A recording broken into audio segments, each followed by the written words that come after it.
खम्मा घनी।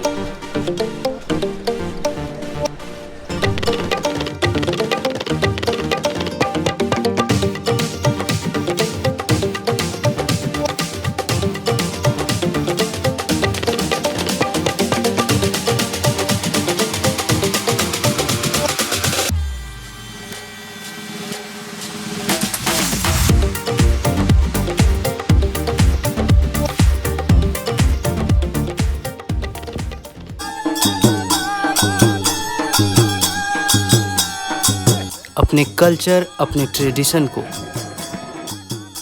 अपने ऐतिहासिक इमारत को, अपने स्वादिष्ट व्यंजन को संजो के रखने वाले गुलाबी नगरी जयपुर में आपका स्वागत है। मैं प्रत्यूष आया हूँ राजस्थान घूमने और उसकी कल्चर को नज़दीक से महसूस करने।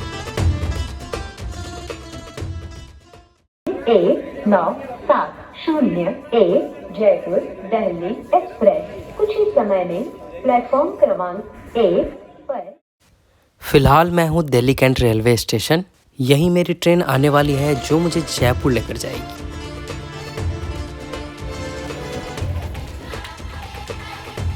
मैं ट्रेन में बोर्ड कर चुका हूँ। ये ट्रेन है सैनिक एक्सप्रेस जो दिल्ली कैंट से जयपुर के लिए जाएगी।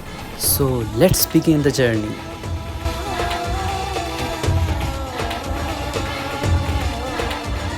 ये ट्रेन कवर करेगी 400 किलोमीटर्स इन 8 आवर्स।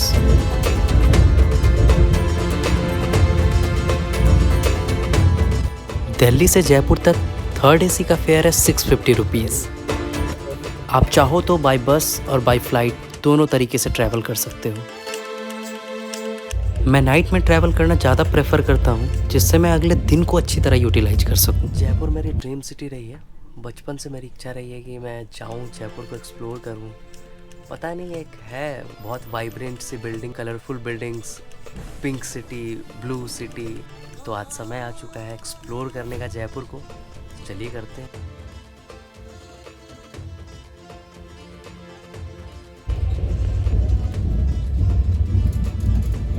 ये है अरावली रेंज जो डेजर्ट और लैंड के बीच एक बाउंड्री बनाती है। ऑलमोस्ट मैं जयपुर पहुंचने वाला हूं। हमारा 8 घंटे का सफ़र पूरा हो चुका है। तो अप्रॉक्स 10 से 15 मिनट में हम जयपुर पहुंच जाएंगे। तो फाइनली पहुंच चुका हूं द पिंक सिटी जयपुर। यहाँ से मैं होटल के लिए निकल रहा हूँ बिकॉज 12 o'clock का चेक इन रहता है। तो मुझे थोड़ा अर्ली चेक इन करना है। तो मैं उनसे रिक्वेस्ट करूँगा अगर मान गए। मैं यहाँ अर्ली चेक इन की बात कर रहा हूँ और मुझे क्या पता था कि होटल पहुँचने के बाद मेरे साथ एक अलग ही गेम हो जाएगा। तो मुझे अर्ली चेक इन मिल जाएगी बिकॉज 8:45 में मैं यहाँ पहुँच चुका हूँ। चलिए सर छोड़ दूँ? कहाँ छोड़ देंगे? जहाँ जाएंगे वहीं छोड़ेंगे सर। कहाँ जाएंगे? मेरे कहने का मतलब है आसपास कोई होटल लो चाहिए जैसा भी बजट का। 40 रुपये लूँगा। जैसा आप बजट बताओगे उसी बजट से आपको 3-4 होटल। ये बजट वाली बात तो अंकल ने बिल्कुल सही कही है। जयपुर ऐसी सिटी है जहाँ पर 100 रुपये बेड से लेकर आपको 1 लाख रुपये पर रूम तक मिल सकती है।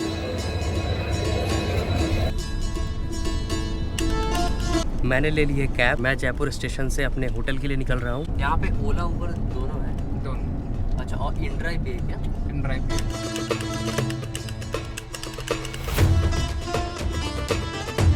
अगर जयपुर घूमना है तो आप कितना चार्ज करोगे अगर पर डे का? 1000 रुपये।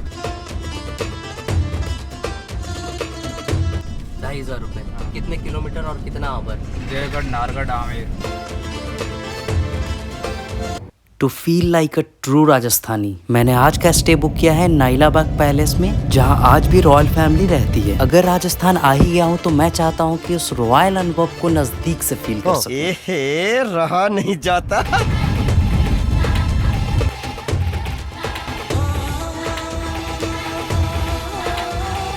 तो मैं पहुंच चुका हूं। आज का स्टे 200 साल पुराना पैलेस। होटल की चेक इन है मेरी।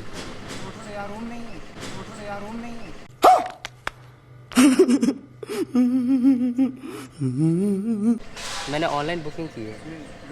आज का स्टे मेरा यहीं था। ये 200 साल पुराना हेरिटेज होटल है। तो मैं सोचा यहाँ स्टे करते हैं और जयपुर को और नज़दीक से जानते हैं। बट पता चला ये 3 साल से ये प्रॉपर्टी बंद है और क्लियर ट्रिप पे इसने बुकिंग ले लिया। फिर मैंने बात किया तो वो बता रहे कि मैं आपका रिफ़ंड कर दूंगा। ये गलत है ना कि आप वैसी प्रॉपर्टी की बुकिंग ले रहे हो जो 3 साल पहले बंद हो चुकी है। तो बहुत होप था मेरा कि कुछ समझ नहीं आ रहा था अब क्या करना है। सारी प्लानिंग धरी की धरी रह गई। जो घंटों मैंने best heritage hotel in Jaipur ढूंढने में दिया था वो सारा पानी में चला गया। बट बिलीव है कुछ ना कुछ तो हो ही जाएगा। मैंने कहीं तो सुना है अगर आपका दिमाग नहीं चल रहा हो तो आप अपने मुंह को चलाओ। फिर मैंने डिसाइड किया वही करते हैं। तो मैं पहुंच गया जयपुर की मेजर ब्रेकफास्ट करने, कचौरी।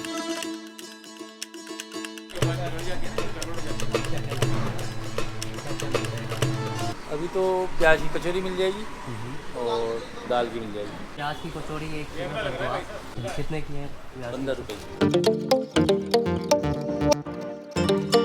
ये प्याज वाली कचौरी है। एक और फीलिंग बता सकते हैं प्याज के साथ और क्या क्या रहती है? प्याज के साथ आलू में फ्राई होती है, फ्राई होकर फिर डलता है। सवेरे सवेरे तो मॉर्निंग में चाहिए चाहिए।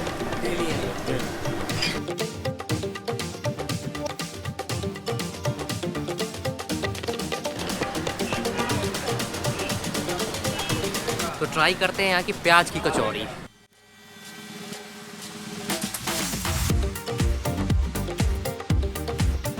जैसा इन्होंने बताया प्याज और आलू दोनों के साथ में आ रही है फ्लेवर, पर प्याज डोमिनेंट है तो प्याज का स्ट्रॉन्ग फ्लेवर आ रहा है। बहुत ही बढ़िया लग रहा है। शायद आप देखेंगे फीलिंग पूरी भरी हुई है। कचौरी हो और साथ में चाय ना हो तो फिर कचौरी का मज़ा नहीं आता है। कचौरी एंड चाय। दैन मैंने डिसाइड किया कि मैं होटल नहीं एयरबीएनबी लूँगा। एयरबीएनबी का एक्चुअल मीनिंग है एयर, बेड एंड ब्रेकफास्ट, जो एक्सपीरियंस कराता है आपको दूसरी सिटी में अपना घर होने। तो चलिए देखते हैं ये एक्सपीरियंस कैसा रहता है, बिकॉज ये मेरे लिए भी नया है। फाइनली मैंने एयरबीएनबी में चेक इन कर लिया। तो एयरबीएनबी कोई नया कॉन्सेप्ट नहीं है, एयरबीएनबी इंडिया के लिए थोड़ा सा न्यू है। ग्लोबली ये बहुत ही ज़्यादा फेमस है। ये एक अमेरिकन बेस्ड कंपनी है जो रन करती है एयरबीएनबी को। तो मैंने जो रूम लिया है इसे एक स्टूडियो रूम बोलते हैं, जिसमें एक रूम और छोटा सा किचन और एक वॉशरूम अटैच मिलेगा। इसके साथ मुझे एक shared roof,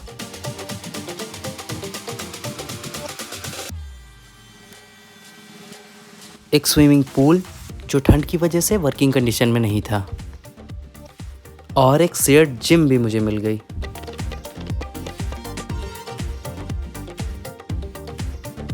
And the best thing is view from the room. ये सारी बातें तो हो गई, तो अब चलते हैं जयपुर एक्सप्लोर करने।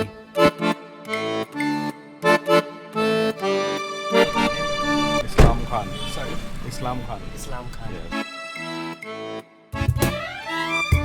मैं अंबर और आमेर में कंफ्यूज था। हाँ, आमेर और अंबर सेम है। सबसे पहले इसका नाम अम्बेर नाम है क्योंकि वहाँ मंदिर है अम्बेकेश्वर महादेव जी का मंदिर। अच्छा, उसके अच्छा। नाम से फिर बाद में आमेर फोर्ट पड़ा है। तो अब लेकर चलते हैं आपको आमेर फोर्ट।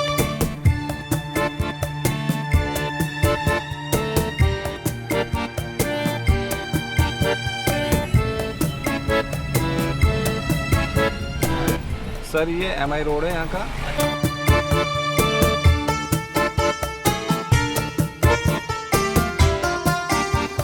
अच्छा, हाँ, ये जो है ये लस्सी वाले के नाम से ये रोड है। ये जी और हिंदी में मिर्जा इस्माइल रोड है इसका।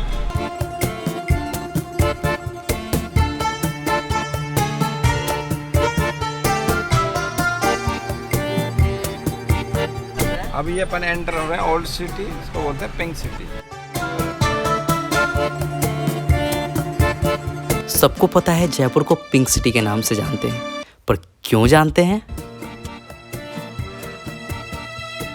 इस सिटी के फाउंडर थे सवाई जयसिंह II और इनके ही नाम जय से बना जयपुर।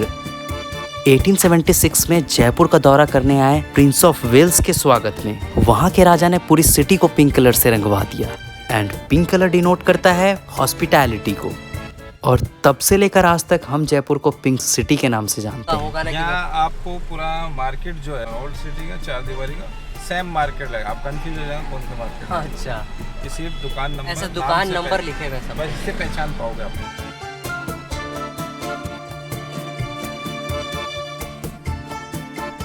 क्या आपको पता है जयपुर की यही पिंक सिटी 2019 में वर्ल्ड हेरिटेज साइट का दर्जा दिलवा दी। ये जो आप माउंटेन रेंज देख रहे हैं ये सारे अरावली माउंटेन रेंज के पार्ट है।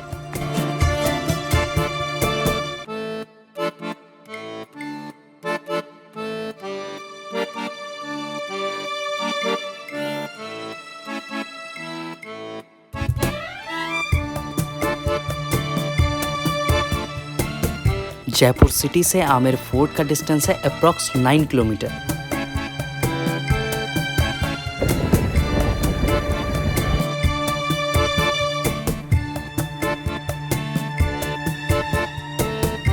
तो फाइनली पहुंच चुके हैं हम आमेर फोर्ट। हाँ बिल्कुल सही समझे, ये वही जोधा अकबर वाली जोधा का आमेर है।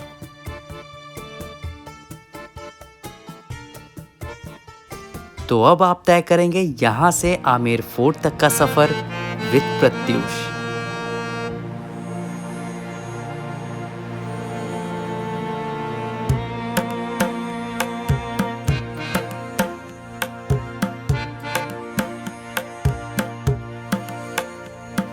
सैंडस्टोन एंड मार्बल से बना ये नायाब इमारत 1589 में राजा मानसिंह फर्स्ट ने बनवाई थी। वही मानसिंह जो राजा अकबर के 9 रत्नों में से एक थे।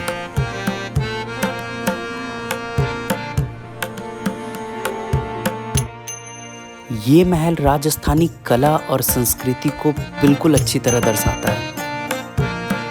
ऊपर किले तक आप पैदल जा सकते हो या आप अपने प्राइवेट व्हीकल से जा सकते हो या यहाँ मिलने वाली जीप रेंट करके जा सकते हो, और अगर आप शाही अंदाज में जाना चाहते हो तो आप हाथी की सवारी भी ले सकते हो। साथ ही साथ ऊपर चढ़ते समय आपको छोटे छोटे ब्रासलेट्स के स्टॉल्स मिल जाएंगे, traditional and modern jewellery stalls मिल जाएंगे और कुछ चटपटे तो खाने की कुछ चीज़ें आपको मिल जाएगी। कितना डिस्टेंस होगा ऊपर जाने का? थोड़ा सा ये लगता है अंदर जाओगे ना। हाँ और नहीं ज्यादा दूर, टिकट लगता है। कितना टिकट लगता है?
अभी हम खड़े हैं इस फोर्ट के कोर्टयार्ड में।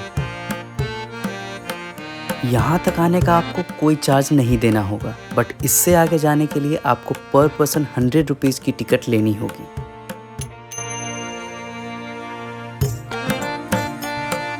ये है लायन गेट, जिससे हम अंदर की ओर एंटर करेंगे।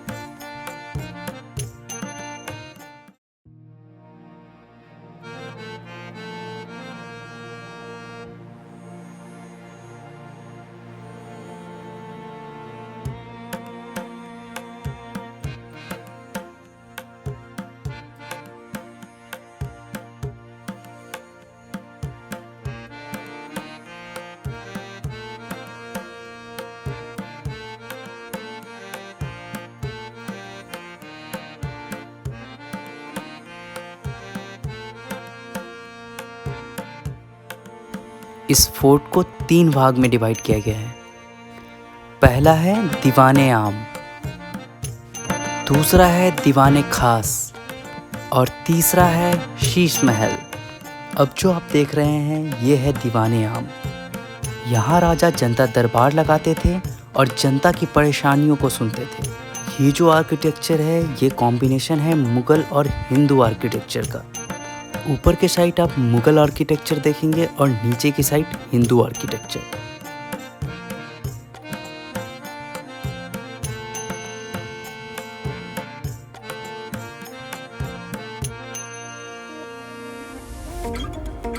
ये है माउंटा लेक और इसके बीच में है केसर बाग।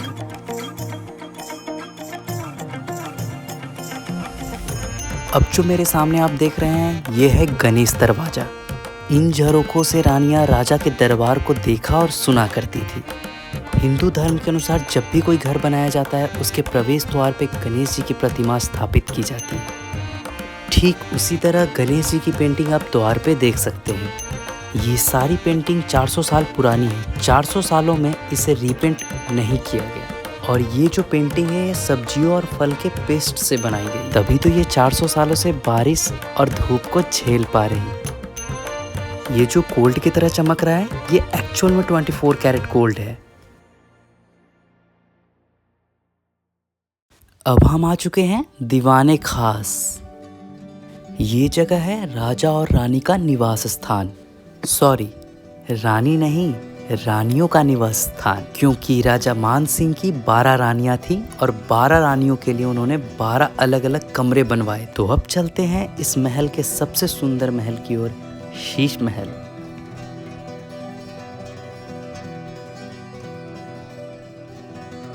शीश महल को इस तरह बनाया गया है कि अगर आप दिन में दीप जला दो तो यहाँ दिन में तारे दिख जाते हैं। यूजुअली मिरर के बैक में मरकरी की कोटिंग की जाती है, पर इन मिरर में चांदी मतलब सिल्वर की कोटिंग की गई है। स्पेशली इन्हें बेल्जियम से मंगाया गया था।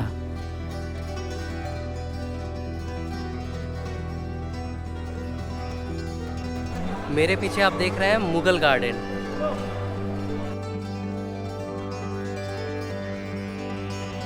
ये वो एरिया है जहाँ 12 रानियों के लिए 12 अलग अलग कमरे बनाए गए थे।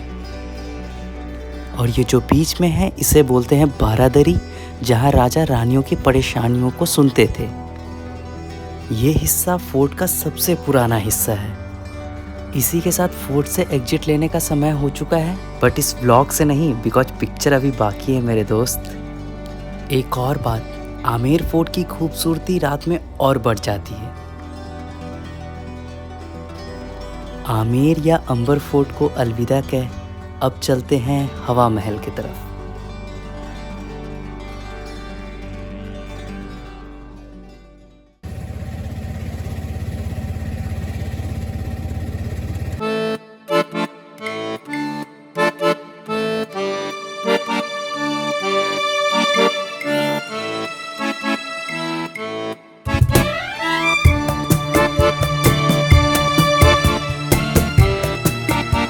अब आ चुके हैं जयपुर के सेंटर में स्थित, जयपुर के दिल में स्थित the iconic symbol of Rajasthan, हवा महल।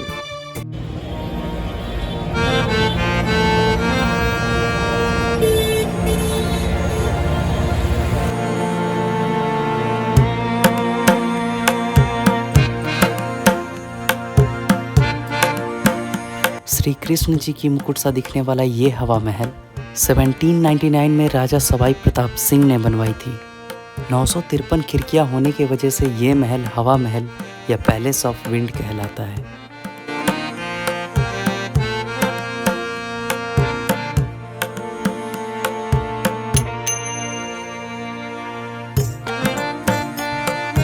यह एकमात्र ऐसा महल है जिसकी एंट्री गेट पीछे से है। शायद आगे से एंट्री गेट देने पे सुंदरता कुछ कम हो जाती।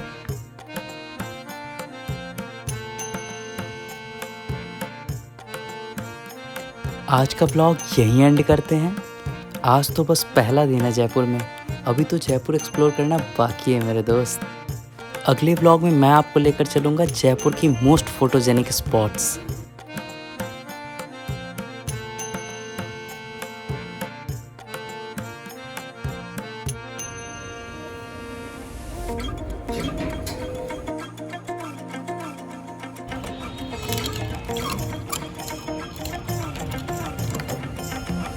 और हम राजस्थान की कल्चर को नज़दीक से महसूस करेंगे चौकीधानी में।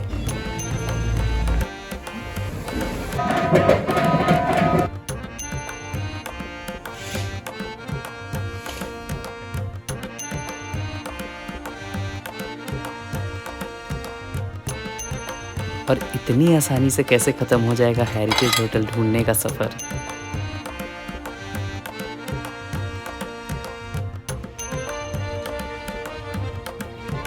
अगर आप यहाँ तक पहुँच चुके हैं तो मैं आपसे रिक्वेस्ट करता हूँ एक लाइक की। अगर आपको मेरा व्लॉग पसंद आ रहा और उसके पीछे की मेहनत को आप देख पा रहे हैं तो प्लीज़ शेयर माय व्लॉग